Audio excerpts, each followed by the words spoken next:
সরবরাহ বাড়ায় রাজধানীর বাজারে সব সবজির দামই কেজিতে 15 থেকে 20 টাকা কমেছে। তবে সপ্তাহের ব্যবধানে ফের বেড়েছে পেঁয়াজের দর, পৌঁছেছে 150 টাকায়।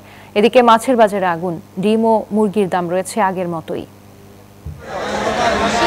সাপ্তাহিক ছুটির দিনে রাজধানী কারওয়ান বাজারে ক্রেতার আনাগোনা বেশ। শীতের সবজিতে বাজার ঠাসা, দামও কমেছে। তবে গত বছরের তুলনায় বাজার দর এখনো বাড়তি।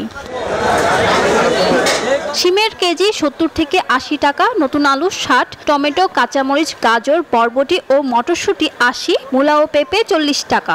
ফুলকপি ও বাঁধাকপির পিস 35 থেকে 40 এবং লাউ 70 টাকা।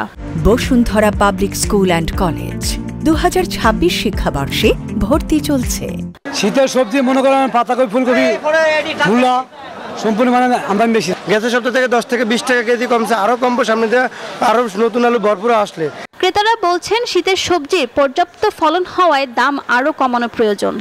শীত মৌসুম হিসাবে যে সবজির যে দামটা আছে সেই হিসেবে তুলনামূলক হিসাবে কমে নেই। কমলে আমাদের মধ্য ফ্যামিলির জন্য ভালো হয় এবং আমরা সবাই কিনে খাইতে পারি। এদিকে ফের পেঁয়াজের দর বাড়তি। গত সপ্তাহের তুলনায় কেজিতে 30 টাকা বেড়ে 140 থেকে 150 টাকায় বিক্রি হচ্ছে। এদিকে আলুর দাম গত সপ্তাহের মতোই। নতুন পেঁয়াজ আসে নাই, পুরনো পেঁয়াজ প্রায় শেষের দিক দিয়ে। ইন্ডিয়ার পেঁয়াজ নাই। এবার বাড়ার তুলনাটা নর্মালের থেকে অনেক বেশি। কর্তৃপক্ষ মানে কমার্স মিনিস্ট্রি, আমি ওনাদেরকে রিকোয়েস্ট করব যে ইমিডিয়েটলি ভ্রাম্যমাণ আদালত যেন রান করে।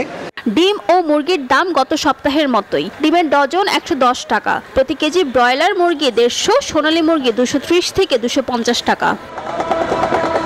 অন্যদিকে মাছের বাজারে আগুন, দাম বেড়ে প্রতি কেজি রুই 350, কাতল 500 থেকে 600, চিংড়ি 800, পাঙ্গাস 200 টাকায় বিক্রি হচ্ছে। ফারজানা রিয়া, নিউজ 24, ঢাকা।